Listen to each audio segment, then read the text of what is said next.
現在是2025年12月份，距離愛潑斯坦在牢房當中離奇死亡已經過去了6年。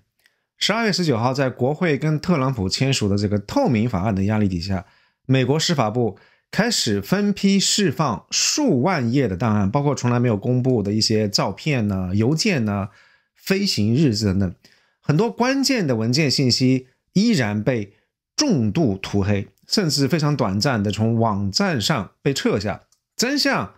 依然被包裹得严嚴實實。但即便如此，有一個比較原始的問題似乎逐漸開始有了答案。我們都知道爱潑斯坦他擁有2座私人島嶼，還有那架臭名昭著的波音727私人飛機，但很少有人知道這個來自於紐約布魯克林的窮小子到底是靠什麼魔法最終撬開了華爾街、白宮來自於英國皇室的大門。他那麼有錢，真的是因為他的這個特工身份嗎？今天這個視頻我們嘗試來回答爱潑斯坦他到底是怎麼樣發家致富變有錢的。換一個視角，如果我們把人類社會想象成一張巨大的網絡圖譜，每一個人都是一個節點，每一次的握手，每一筆的交易，每一張你和人家的合影，這些社交活動就是一條一條的連接線。那麼21世紀初的西方世界最頂級的精英圈子存在着一個你沒有辦法忽視的超級節點。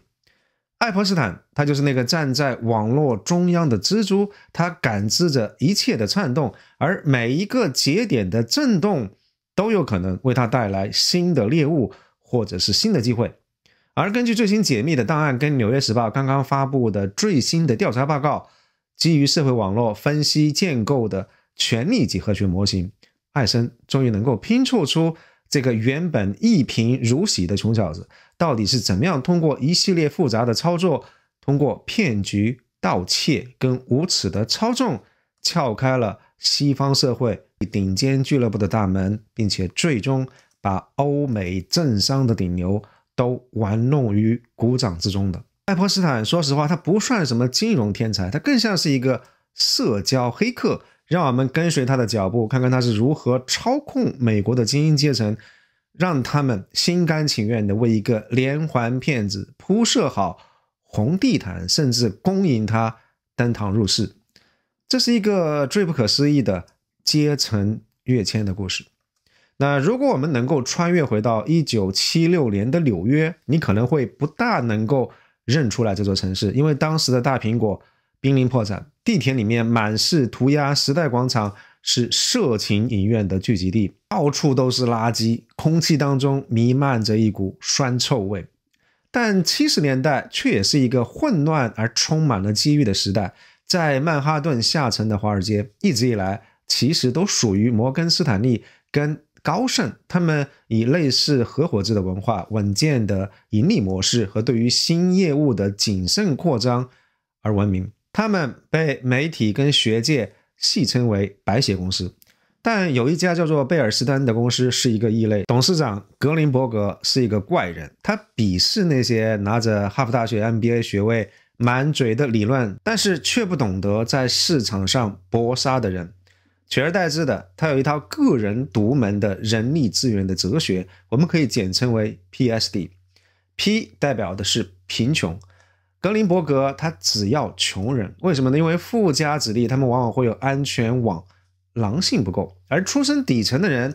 一旦失敗就意味着要回到陰溝裡面，所以他要的就是這樣一種人，背後就是懸崖的這樣一股破釜沉舟的狠勁。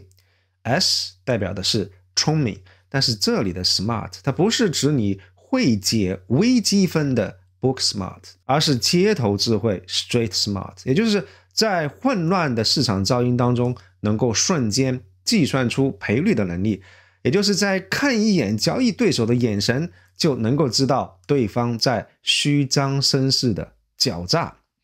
D 在這裡代表的是 deep desire to become rich， 對於發財的極度渴望。D 代表的是 PSD 哲學的核心，在貝爾斯登唯一的信仰就是金錢。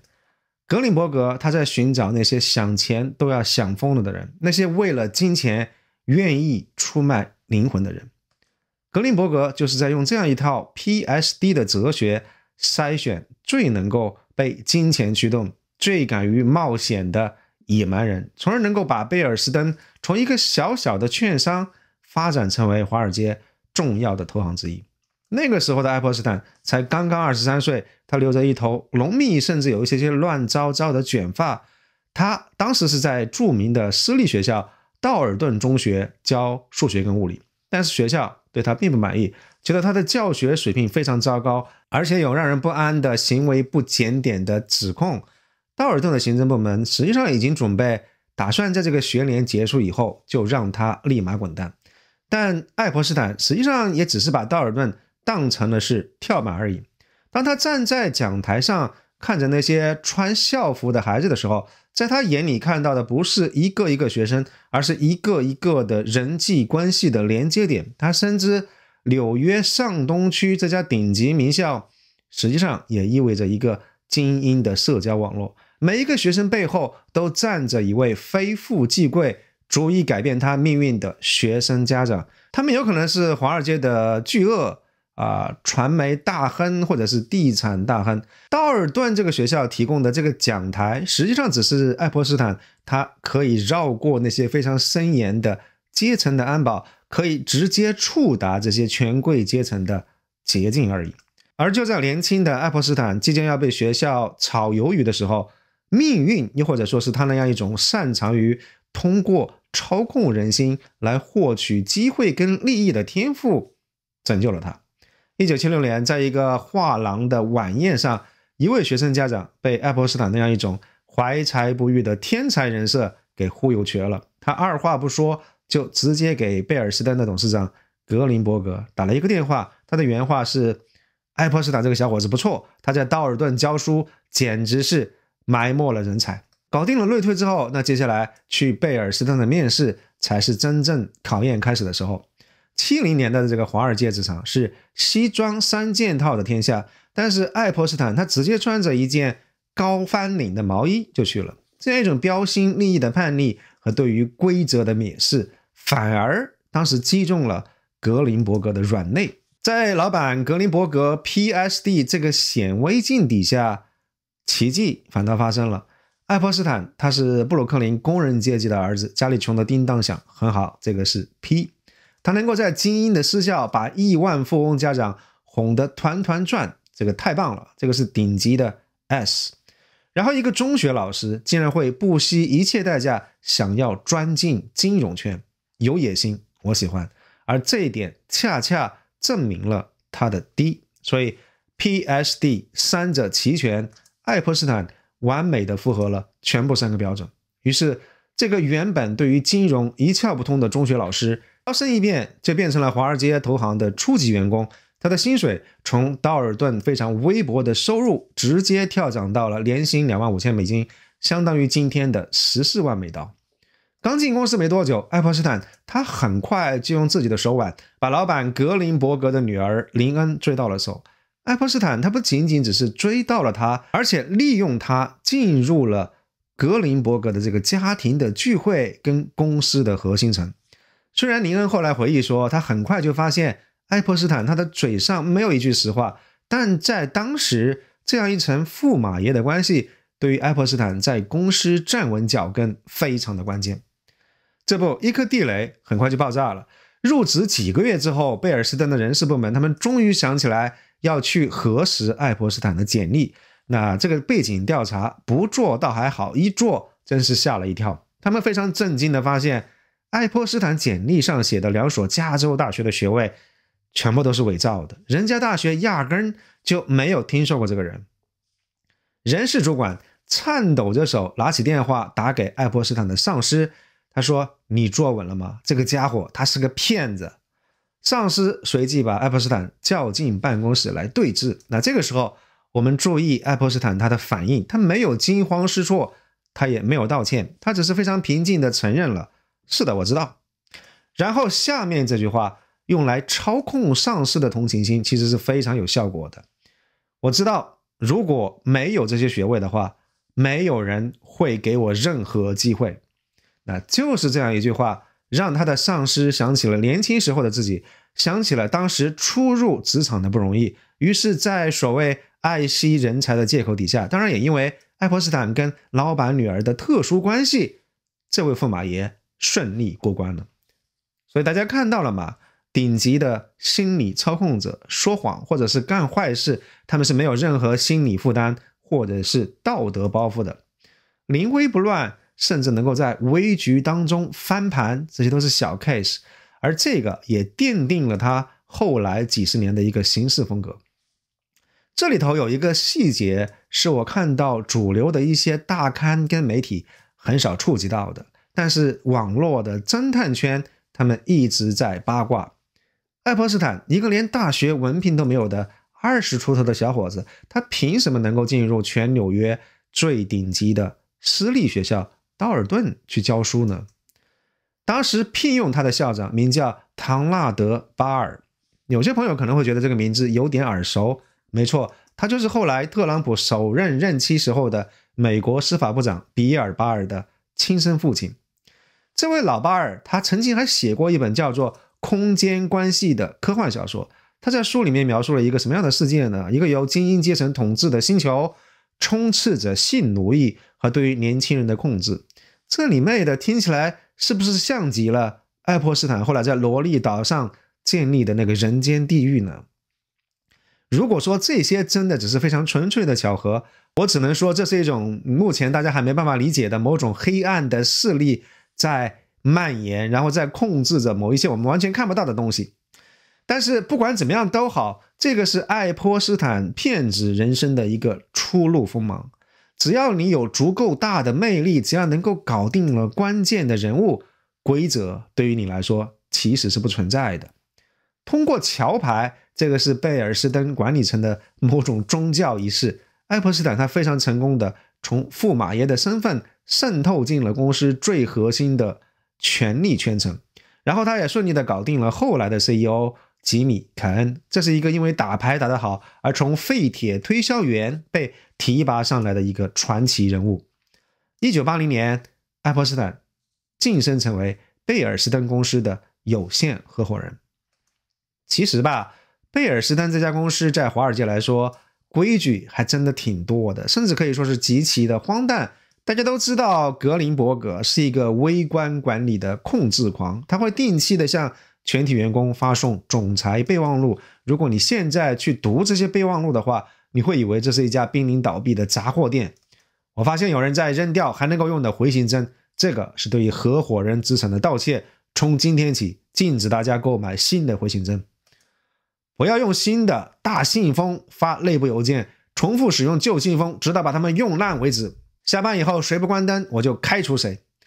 你看，這樣一種對於成本、對於細節近乎病態的控制，或許給外界製造了某種錯覺，覺得貝爾斯登這家公司是紀律嚴明、風控嚴格，相當的靠譜。但實際上，格林伯格的這個管理風格是微觀集權，但是宏觀非常放任。當他盯着回形針這些東西的時候，與此同時，在那些涉及到數千萬美金的一些交易策略上，他卻給予了非常驚人的放縱。只要你能給公司換回的籌碼，你到底是如何捕獵的？你是否越過了道德、倫理跟法律的邊界？公司的高層他們可以選擇性的、戰略性的失明。比如說1980年，愛潑斯坦去加勒比海參加會議，他用公司信用卡給當時的女朋友買了價值超過1萬美金的珠寶跟衣服。財務部門發現了，也上報了，結果怎麼樣呢？沒有任何懲罰。為了討好自己的女朋友，把熱門交易的 IPO 股份分給他，還私底下違規借貸 1.5 萬美金給高中時候的死黨。所有這些爛事，因為他早就搞定了公司的核心圈層，完全沒有任何人去追究。而有了這樣一種畸形的庇護之後，愛潑斯坦在貝爾斯登幹的遠遠不只是偷拿幾張報銷單這麼簡單的事情。他發現了一個遠比交易股票更加暴利的領域，就是幫那些超級富豪合法的讓財富消失。他利用貝爾斯登的這個平台，專門為那些身價億萬的超級富豪設計極其複雜的避稅的殼架構。在那個監管還不算完善的年代，這個本質上就是一個經過包裝的洗錢，這個不僅能夠帶來高額的佣金，更是能夠幫公司深度綁定那些擁有頂級權力跟財富的客戶。那愛潑斯坦在這裡學到了他人生當中非常重要的一課，如果你能夠幫這些大人物解決他們的問題，幫他們洗掉這些骯髒的錢，你就擁有了免死金牌。到了1980年7月，27歲的愛潑斯坦，他已經登上了時尚大都會雜誌，被評為當月的月度單身漢。照片裡的他意氣風發，年薪已經漲到了20萬美金，他的貪婪跟慾望已經開始失控了。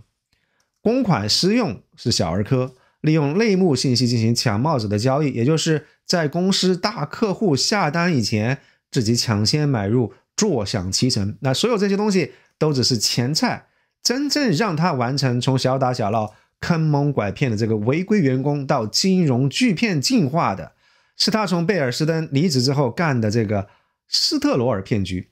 邁克爾·斯特羅爾是一位電子遊戲公司的高管，愛潑斯坦他是通過貝爾斯登的前同事認識了他，然後一頓巧舌如簧的輸出之後，斯特羅爾被說服了，拿出了45萬美金，這個是他自己當時總淨資產的 10% 去投資一個所謂的石油交易。但是這筆錢一到愛潑斯坦手裡，就好像進了黑洞一樣，沒了消息。當斯特羅爾焦急地打電話詢問他後續投資進展的時候，愛潑斯坦做了一件極具羞辱性的事情。這件事情非常典型地體現了他的反社會人格。為了證明他在做石油生意，愛潑斯坦給斯特羅爾寄了一個包裹。斯特罗爾打開來一看，裡面是一夸脫的汽車機油。這個就是愛潑斯坦的回應，錢早就被他花光了，給你一瓶機油作為我沒有詐騙你的證據。雖然斯特羅爾後來起訴了他，但是愛潑斯坦他利用複雜的法律技術手段，再加上法官的判決漏洞，竟然無需承擔個人的任何賠償責任。這樣一筆騙來的45萬美金，成了他離開貝爾斯登之後的第一桶金。斯特羅爾至今提到愛潑斯坦這個名字都咬牙切齒，他對記者說，我竟然會在無意當中資助了一個怪物的成長。1981年，愛潑斯坦終於因為太過囂張，屢次違規，被貝爾斯登勸退。但是他走的一點也不狼狽，貝爾斯登沒有公開指責，也沒有提起任何的法律訴訟，甚至還允許他帶走了部分公司的客戶資源。這說明什麼？說明貝爾斯登只不過是覺得愛潑斯坦玩太大，風險過高，要切割一下，防止引火燒身。系統通過把愛潑斯坦剝離到外部，既可以有效規避公司的法律風險，又可以保留未來合作的可能性。就這樣帶着從貝爾斯登累積的人脈，愛潑斯坦離開了華爾街，開始大展拳腳。1982年，愛潑斯坦成立了自己的財務管理公司傑愛潑斯坦公司。他管理的客戶資產的淨值很快就超過了10億美金。1987年，他遇到了另外一個臭名昭著的人物史蒂芬·霍芬伯格 ，Towers 金融公司的老闆。霍芬伯格僱用愛潑斯坦作為他的顧問，月薪就高達25000美金。為什麼給這麼多錢？霍芬伯格後來在監獄裡面供述說，愛潑斯坦是 Towers 金融公司金融產品的總架構師。他說，是愛潑斯坦教會了我們怎麼玩龐氏遊戲。在愛潑斯坦到來以前，霍芬伯格他們的騙術還停留在修改賬本這樣一種比較低級的階段。愛潑斯坦來了之後， Towers 這家金融公司開始玩所謂的金融工程。他設計了多層級的 SPV， 也就是特殊目的的實體，模仿當時剛剛興起的資產證券化，宣稱要把醫療應收賬款打包成債券。他們將 Towers 金融公司的這個辦公室設在了曼哈頓地標級的這個建築維拉德公館。這樣一座建於19世紀80年代的建築，曾經是鐵路大亨亨利·維拉德的私宅，豪華程度令人咋舌。愛潑斯坦深知，由於辦公室位於如此顯赫的地點，潛在的受害者他們很難會相信這背後是一個巨大的金融黑洞和一個詐騙的騙局。這棟在紐約非常顯赫的建築物本身就是一種加持，是一種對於金融產品和這個騙局的強有力的信用背書。他設計了一種循環融資的路徑，發行新的債券，募集來的錢不會真正用於購買資產，而是迅速的被轉移，一部分用來償還舊債的利息，維持這個龐氏騙局不會崩盤，而另外一部分就流向了高管的個人腰包。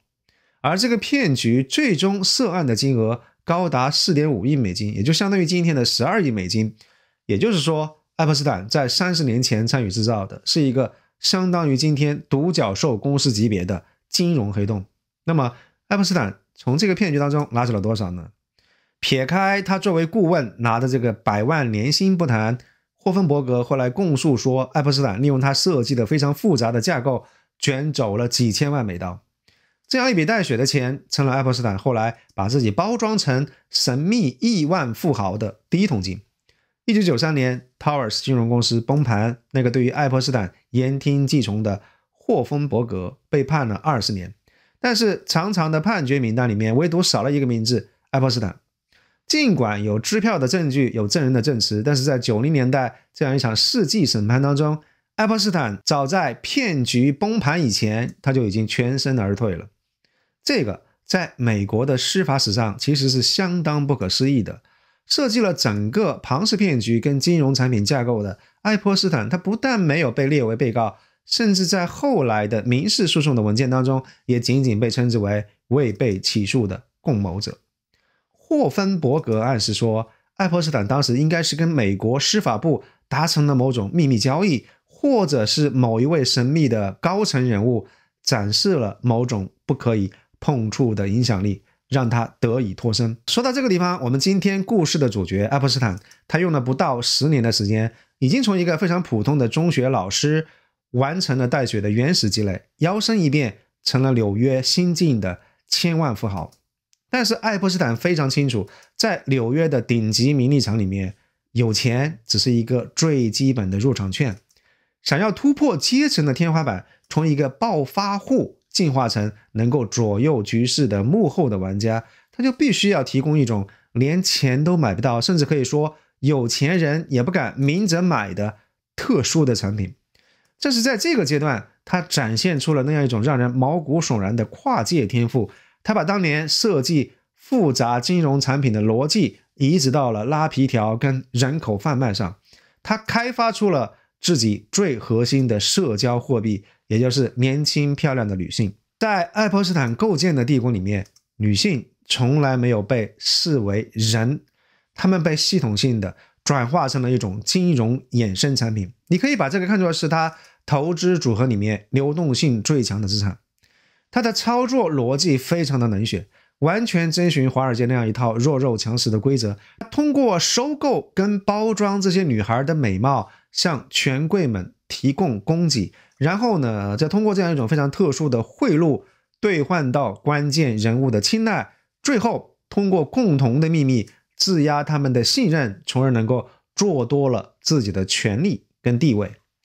這些不僅僅只是一些簡單的皮肉生意，這些是在鋪設通往權力核心的地下管線，而這些管線裡面流淌的不再是石油或者是美金，而是無數女孩的青春跟眼淚。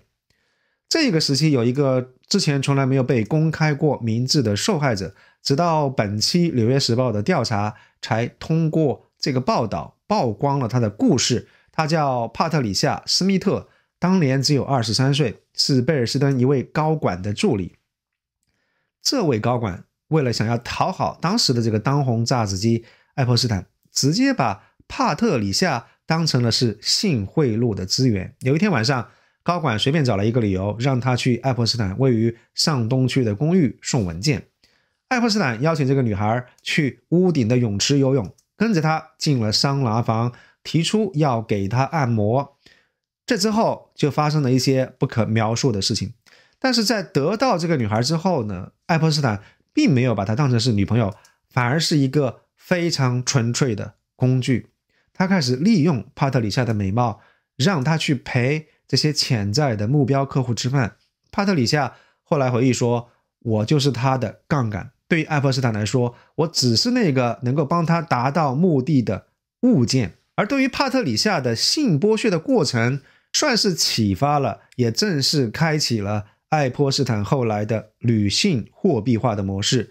那如果說對於帕特里夏的這個利用還只是手工作坊式的單點突破的話，那麼接下來愛潑斯坦乾脆把這種模式工業化了。那它是如何實現規模化量產的呢？那第一步是引入職業經理人，他找來了吉斯萊恩·麥克斯韋爾作為他的首席運營官。這位英國傳媒大亨的女兒，她不僅帶來了歐洲老錢階層的社交禮儀，更帶來了一套針對於女性的頂級獵捕的 SOP， 也就是標準的作業流程。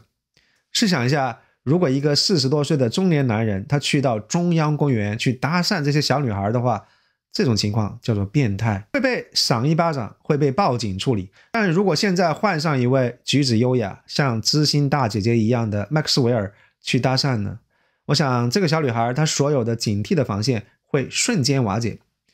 麥克斯韋爾他就負責篩選、清洗、培訓，把這些原本充滿風險的獵物變成了一個一個標準化的產品。第二步也是最邪惡的一步，就是愛潑斯坦他建立了一個傳銷裂變的機器。如果要一個一個在街上尋找目標，那確實是非常困難，而且效率非常低。他告訴那些被他誘騙了的女孩，如果你能夠帶你的朋友來參加 party 的話，每帶一個人我就給你們$200的推薦費。他這是完全利用了貧窮的女生對於金錢的渴望，把受害者變成了招募者，就好像病毒裂变一樣，一個女孩帶來3個，3個帶來9個，這樣一種老鼠會式的擴張，讓他的受害者名單呈現指數級的爆炸，迅速從幾個變成了幾百個。而第3步是建立行政官僚體系來進行終極的管理。他僱傭了一群衣着光鮮、受過高等教育的職業女性來做行政助理。這些人坐在昂貴的辦公桌面前，非常熟練的操作電腦，但他們工作的內容是什麼呢？就好像安排牙醫預約、安排商務會議一樣，不僅要安排這些未成年女孩的上門時間，還要記錄她們的生理週期、身體的特徵跟性格的偏好，甚至也要給他們發工資單。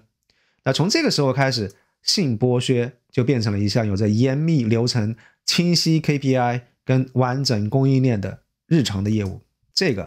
就是漢娜·阿倫特所說的平庸之惡的極致體現。這些被僱傭的女性助理，她們可能在潛意識裡面會欺騙自己說，我只不過是在打一份工，做自己的本職工作。但正是這樣一種去人格化的、高度理性的一個層級管理，讓愛潑斯坦他能夠把性剝削變成是一條日夜不停的流水線。我們來看一個具體的案例，伊娃·安德森，這是1980年的瑞典小姐冠軍，同時也還是一個醫學院的學生。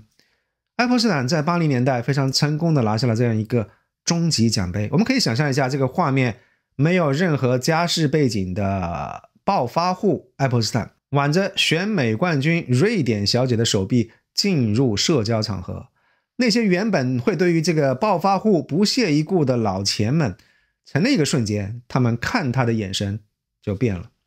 1994年，伊娃嫁給了格倫·杜賓，這個是高橋資本的創始人，身價幾十億的真富豪。但愛潑斯坦他並沒有消失，他利用自己是伊娃前男友兼導師的身份，通過伊娃這個特洛伊木馬，他直接殺進了杜賓家族的核心腹地。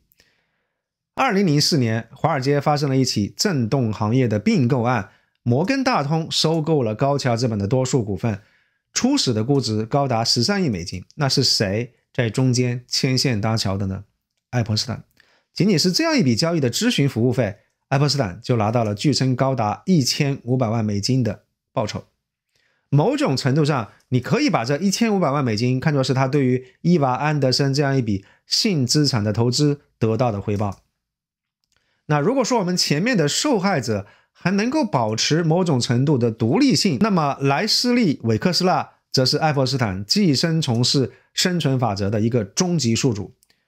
韋克斯納是誰呢？他是維多利亞的秘密背後的老闆，80年代全美國最富有的人之一。但是這樣一位商業巨人，他內心卻住着一個他自己都感到恐懼的魔鬼。在1985年紐約雜誌的一次非常罕見的採訪當中，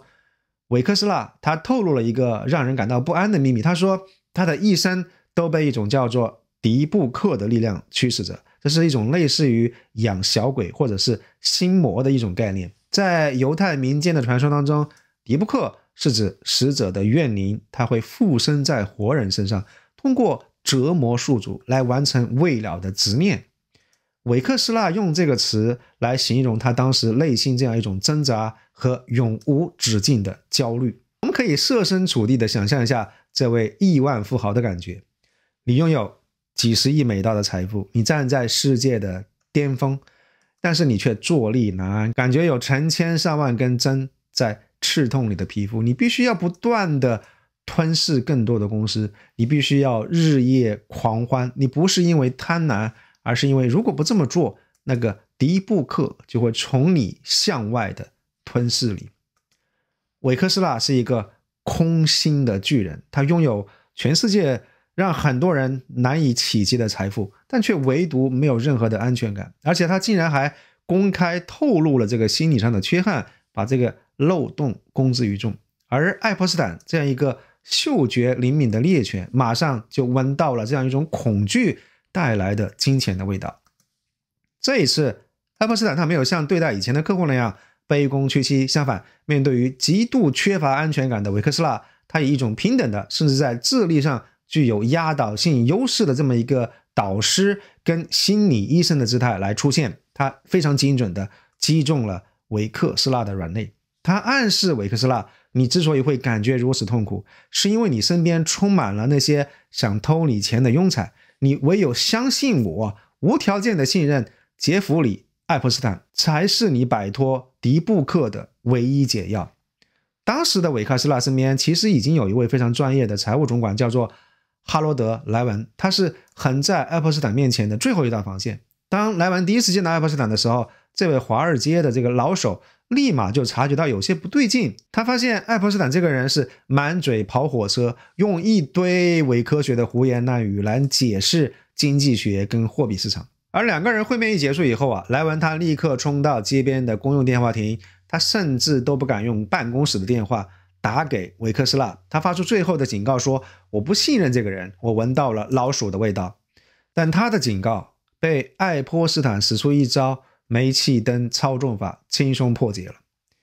愛潑斯坦對於韋克斯勒說，你看，萊文在挑撥我們的關係，因為他怕我查出是他在偷你的錢，你的律師，你的會計師，甚至是你的家人，他們全部都在聯合起來欺騙你，只有我愛潑斯坦是唯一能夠保護你的人。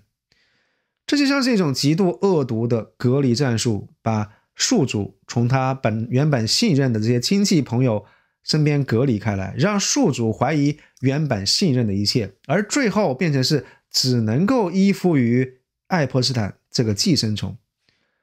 最終韋克斯勒的這個心理防線是徹底崩塌了，他解雇了萊文，並在1991年做出了一個讓整個華爾街都目瞪口呆的決定。他簽署了一份文件，這是一份什麼樣的文件呢？他簽署了一份給愛潑斯坦的全權委託書。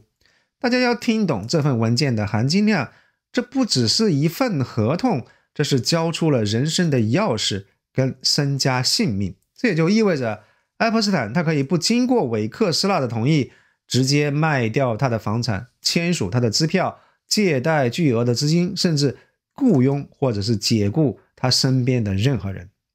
這就好比你把你所有銀行卡的密碼、房產證、身份證、保險箱的鑰匙都交給了一個剛剛認識幾天的朋友，並且對他說隨便花，不用告訴我。這個就是愛潑斯坦最終成為億萬富豪的最終極的秘密。他不僅僅是偷走了韋克斯勒的錢，他還在精神上控制了他，成為韋克斯勒身上那個新的但是更為貪婪的迪布克。而有了這樣一份全权委託書在手，愛潑斯坦也就徹底完成了從騙子到億萬富豪的蛻變。你看他後來擁有的那些資產，每一項背後都寫着韋克斯勒的名字。那棟位於棕榈灘、距離特朗普海湖莊園只有1英里的海濱豪宅，是用韋克斯勒的錢買的。那棟曼哈頓上東區曾經是伊朗領事館的超級大宅，也是從韋克斯勒的信託轉過來的。還有飛遍了全球的波音727洛麗塔特快，歸根到底還是維克斯拉的資產。特別是那棟位於曼哈頓東71街9號的豪宅，它是全曼哈頓最大的私宅，面積達到了驚人的51000平方英尺。這棟房子後來成了愛潑斯坦編織性交易網絡的物理中心。據曾經進入這棟房子的人描述啊，它的這個內部裝飾極盡怪誕，門廳裡面甚至掛滿了義眼。你可以把這個理解為一種變態的暗示，在這裡你的所有的一舉一動都在愛潑斯坦的審視與控制之下。而且這些豪宅的地理位置也至關重要。以棕榈灣為例吧，愛潑斯坦的鄰居就是唐納德·特朗普。兩個人當年的關係有多好呢？特朗普在2002年曾經對於媒體戲稱說 ，Jeff 是一個很棒的人，很有趣。據說呢，他也像我一樣喜歡美女，而且多半是偏年輕的。雖然兩個人後來反目成仇，但在愛潑斯坦構建的那個龐大權力網絡的初期，這樣一種來自於頂級富豪的兄弟情誼，無疑是他最好的通行證。這裡有一個被《紐約時報》一筆帶過，但是在網絡的討論區上被視為關鍵鑰匙的時間點。還記得我們在前面提過的這個 COO 吉斯萊恩嗎？1991年，他的父親英國傳媒大亨羅伯特·麥克斯韋爾從遊艇上神秘墜海身亡。在他死之後，人們非常震驚地發現，他傳媒帝國的賬面上有高達 4.4 億英鎊的養老金不翼而飛，至今下落不明。但就在這樣一筆巨款消失的同時，他的女兒吉斯萊恩來到了紐約，成了愛潑斯坦的合夥人。緊接着，愛潑斯坦的這個淨資產就從1500萬瞬間飆升到了上億。很多獨立的調查員都認為，這是一個沒辦法忽視的巧合。愛潑斯坦不僅僅是維克斯納的洗錢手套，他也很有可能就是這樣一筆消失的英國養老金的看門人。這也就解釋了為什麼吉斯萊恩會對於他如此死心塌地，因為錢本來就是他父親偷過來的，而愛潑斯坦則負責把他們洗白。在搞定了錢之後，愛潑斯坦的這個野心進化到了下一個階段，就是血脈寄生。還記得我們在前面提到這個瑞典的選美小姐伊娃嗎？她後來嫁給了對沖基金大佬格倫·杜賓。這段婚姻本身據說是愛潑斯坦一手撮合的。但更恐怖的事情發生在後面，愛潑斯坦開始對於格倫·杜賓的女兒，也就是他前女友的妓女賽琳娜，表現出極度病態的關注。他不僅設立了信託基金，試圖將賽琳娜列為受益人，他甚至向身邊人透露說，他有意想與賽琳娜結婚。大家聽懂了這個算盤了嗎？如果真的娶了杜賓家的女兒賽琳娜，而你本身又是杜賓家族的資產管理人，那麼杜賓家族這幾代人累積下來的數十億的財富，就可以通過合法的婚姻跟信託的架構，全部流進愛潑斯坦的口袋。這樣一種跨越代際的算計，暴露了愛潑斯坦女性貨幣化模式的終極野心。他不僅要控制當下的權貴，他還要通過控制女性的血脈，實現對於宿主家族財富的永久寄生。愛潑斯坦試圖娶她，不僅僅是為了錢，也是為了某種病態的育種或者是控制的慾望。那麼最終他成功了嗎？答案是他不僅沒有，反而成了他罪惡帝國崩塌的第一塊多米諾的骨牌。賽琳娜·杜賓這個曾經在他眼裡被視為終極金融資產的女孩，長大之後並沒有成為他掌控杜賓家族財富的鑰匙，相反，他成為了站出來指控愛潑斯坦的最勇敢的吹哨人之一。2019年，赛琳娜跟另外幾位女性一塊公開指控愛潑斯坦從他們孩童時期就開始對他進行長期的性虐待。法庭的文件顯示，赛琳娜的指控還暗示他的父母，也就是愛潑斯坦的前女友伊娃·安德森，以及他的爸爸，也就是格倫·杜賓，對於所有的這一切不僅知情，甚至在某種程度上還進行了縱容。愛潑斯坦他自以為能夠操控一切，能夠把人像金融工具一樣計算跟配置，他想擁有賽琳娜的未來，但最終是賽琳娜站出來，親手敲響了愛潑斯坦覆滅的喪鐘。也正是從賽琳娜的勇敢發聲開始，這樣一張包裹了無數權貴的沉默之網，終於第一次有機會被人撕開了一道裂縫。講到這個地方，我們需要按下暫停鍵。讓我們穿透那些香豔的表象，去揭露愛潑斯坦真正的商業內核。很多人認為他只不過是一個高級一點的皮條客，用性資源換取上流社會的門票。這樣一種理解我不能說錯，只不過還是有一點點天真，也嚴重低估了他的這個邪惡的智慧。愛潑斯坦構建的其實是一種古老但是非常高效的權力的控制技術，在情報界有一個專門的術語叫做黑料控制學。為什麼從古至今，從東到西，無論是東方的賴昌星的紅樓，還是西方的蘿莉島，權貴們他們總是會倒在這樣一些事情上面呢？我們不妨從供需兩個維度來解剖一下這個事情。從需求端來看，這些身居高位、擁有無限資源的頂級精英，他們的快樂的閾值已經被拉得太高了。普通的金錢賄賂，甚至是普通成人的性賄賂，對於他們來說既廉價又乏味，甚至還充滿了不可控的風險。愛潑斯坦正是因為看透了這一點，他提供的不再是簡單的快樂，而是禁忌的快樂。他通過提供未成年人，打破了法律和倫理的絕對的底線。而從供給端來看，這樣一些大人物，他們難道不知道這是重罪嗎？他們難道不知道愛潑斯坦這個人他絕非善類嗎？他們當然知道了，但為什麼即便如此依然甘之如飴呢？因為這背後的邏輯不僅僅是慾望，還有兩個字：共謀。當愛潑斯坦把一個未成年的受害者推向某一位總統、一位王子或者是一位哈佛大學校長的時候，這實際上是一場精心設計的服從性測試跟投名狀。一旦你跨越了這條紅線，一旦你參與了這樣一場禁忌的遊戲，你就已經把靈魂移交給了魔鬼。這個不再只是簡單的滿足獸慾，這是簽署了一份相互確保摧毀的契約。我知道你的秘密，你也知道我的秘密，所以我才放心。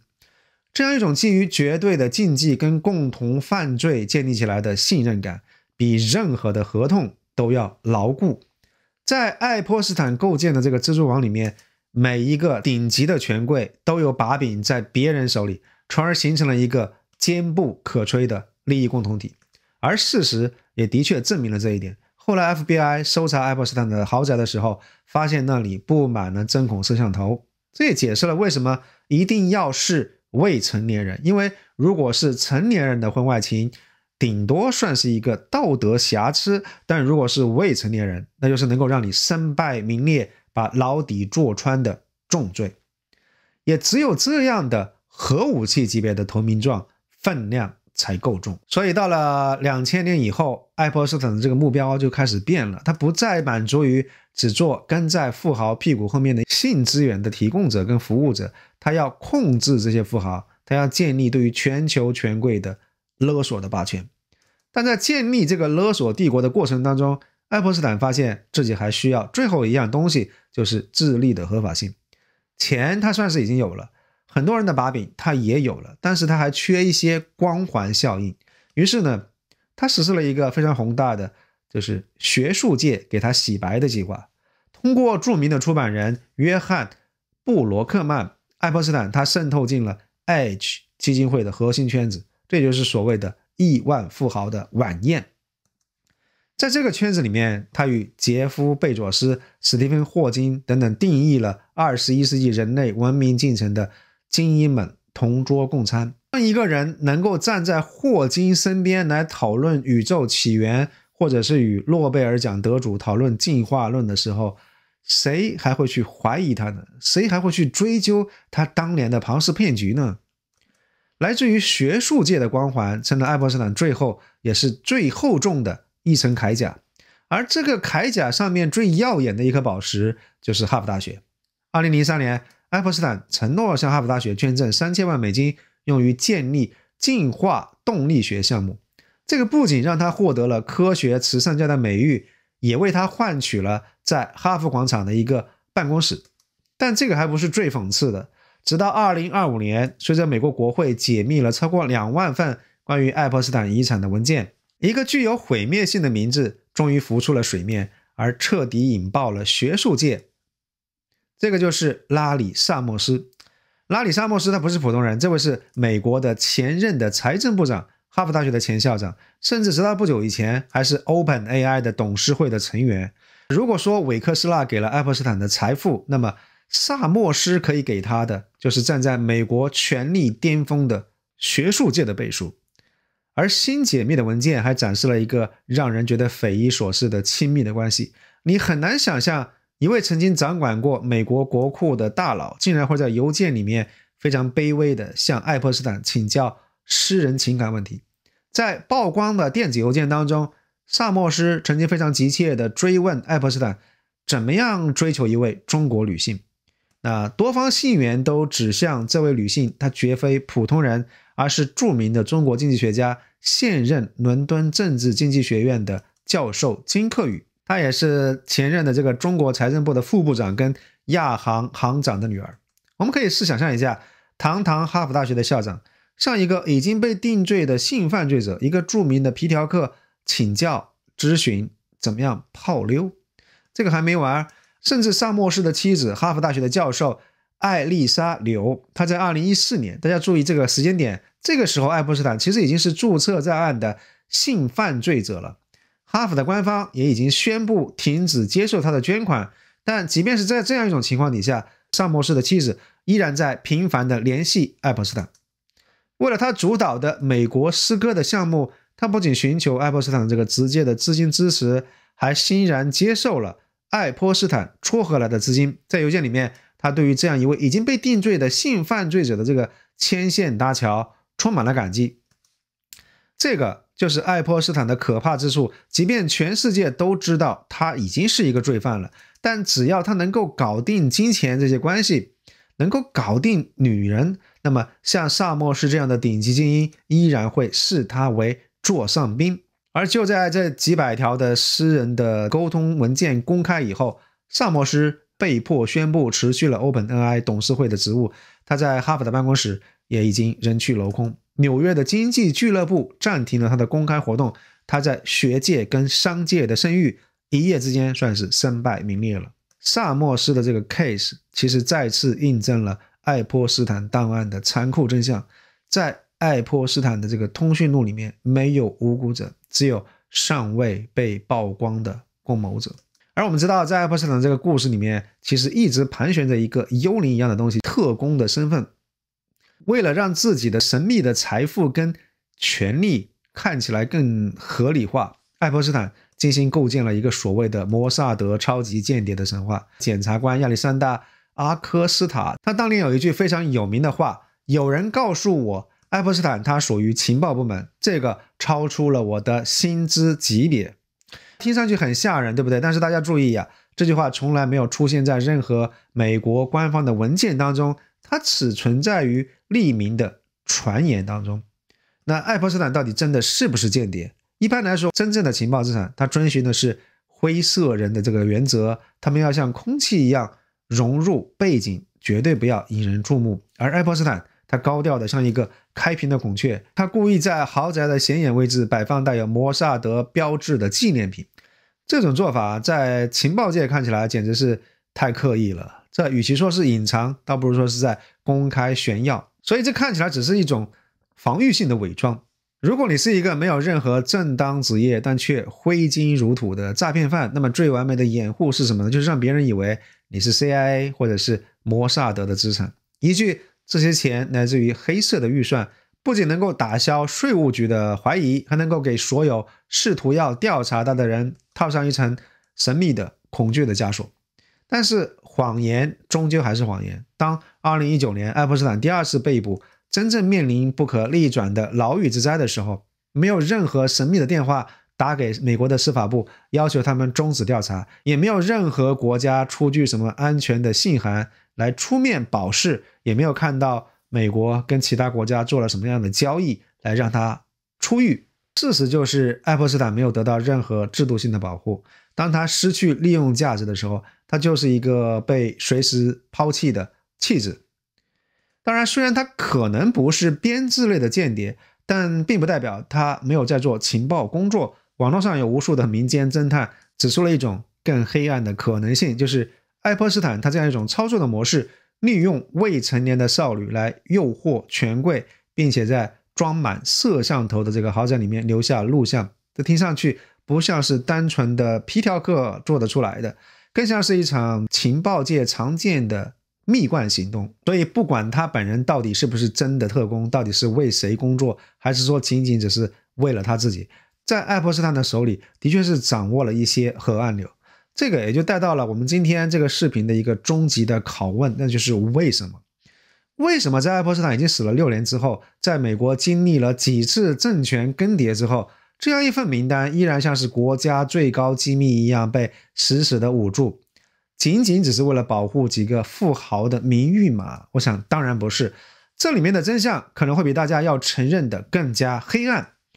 如果愛潑斯坦檔案裡面的所有內容不再塗黑，全部曝光的話，那如果西方的政界、商界、学術界跟文化界的頂級名流跟最頂層的精英，如果他們真的都被證實曾經參與了愛潑斯坦那些不可告人的活動，那這件事情本身造成的後果不會僅僅只是一場政治醜聞，而是一場文明級別的地震。我們可以試想一下，當民眾發現那些制定法律的議員，那些高喊人權的領袖，那些被視為偶像的慈善家，那些在舞台上風光無限的文化偶像，私底下卻是褻瀆兒童的罪犯，這個不僅僅是意味着某些個體的某幾個名流的身敗名裂，這個意味着西方社會自二戰以來建立的道德高地的徹底崩塌。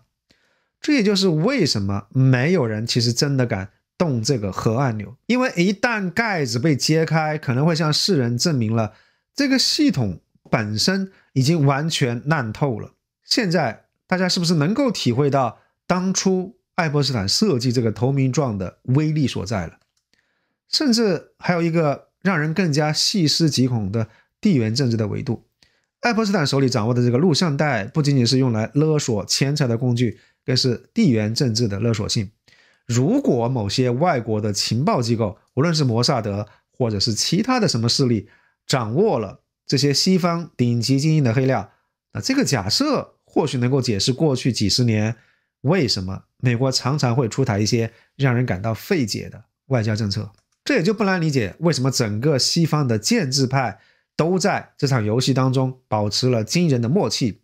為什麼愛潑斯坦會非常蹊蹺的以匪夷所思的方式死在監獄裡面？為什麼特朗普上台以前信誓旦旦的說要公開愛潑斯坦的檔案，但是之後卻以大篇幅塗黑的方式來愚弄選民呢？無論是民主黨還是共和黨執政，他們都會捂住愛潑斯坦的這個秘密，因為這本質上是一種相互確保毀滅。只要這個名單不公開，這個搖搖欲墜的系統就依然能夠勉強維持運作。一旦公開之後，他們失去的不僅僅是信譽，而是在國際舞台上談論民主、法治跟人權的資格。愛潑斯坦是死了，但是那個允許金錢購買豁免權、允許權力凌駕於法律之上的系統，伴隨着香檳跟謊言依然在運轉。這也就是為什麼直到2025年的今天，我們依然沒有辦法得知愛潑斯坦檔案的全部真相，因為在這個巨大的利益共同體面前，真相是他們承受不起的代價。那故事的最後，讓我們把鏡頭定格在1999年4月美属維尔京群島的一個聽證會上。當時的愛潑斯坦已經是身價數億的富豪，他正在那座島上一磚一瓦的構建他自己那個罪惡的地下王國。當天呢，他住在那個地方是為了申請巨額的稅收減免。他給出的理由是非常的冠冕堂皇，他想要為當地帶來經濟繁榮。而為了證明自己的人品，他掏出了一封推薦信，寫信人是銀行家哈里·洛伊·安德森。信裡白紙黑字的寫着，愛潑斯坦是一位品格極其高尚的紳士。但這個還不是最諷刺的。當聽證會委員問他如果來到島上願意為社區做什麼貢獻的時候，愛潑斯坦面不改色，說出了這個故事裡面最具有黑色幽默的一句話：我會非常樂意去大學教書，我想教年輕人商業倫理，因為這個在當今社會實在是太難得了。是的，你沒有聽錯，一個一生都在以剝削、掠奪和操控作為手段的人，竟然在高談闊論什麼商業倫理。最荒誕不經的是，當時台下的這些委員們頻頻點頭，然後非常痛快地批准了他的申請。這一幕就是愛潑斯坦一生的縮影。回顧這期視頻的時候，我們可以非常清晰地看到一套嚴密的社交資本的增長模型。第一階段是附着，利用格林伯格寄生在貝爾斯登這個宿主上。第二個階段是吸血，利用霍芬伯格的這個龐氏騙局，完成了帶血的原始積累。第三個階段是完全寄生，通過精神控制徹底接管了韋克斯纳的財富帝國。而最後一個階段是輻射與洗白，利用克林頓、哈佛大學跟所謂的科學慈善，為自己鍍上了一層不壞的金身。而在這個社交的網絡當中，無論是精明的猶太富豪、傲慢的英國王子，還是絕頂聰明的哈佛大學的校長，他們都在不經意間成為了愛潑斯坦通往下一個層級的跳板。他不是什麼隱秘的商業天才，也不是什麼擁有超能力的特工。愛潑斯坦他就是一個看透了系統漏洞的社交黑客，他看透了這個最頂級的精英圈子最本質的虛偽。只要你有本事幫他們省稅，幫他們省錢，只要你能夠提供那個不可告人的快樂，只要你能夠表現得像是一個掌控者，就沒有人會在乎那消失的 4.5 億美金，也沒有人會在意那些流着眼淚走出豪宅、走出蘿莉島的女孩。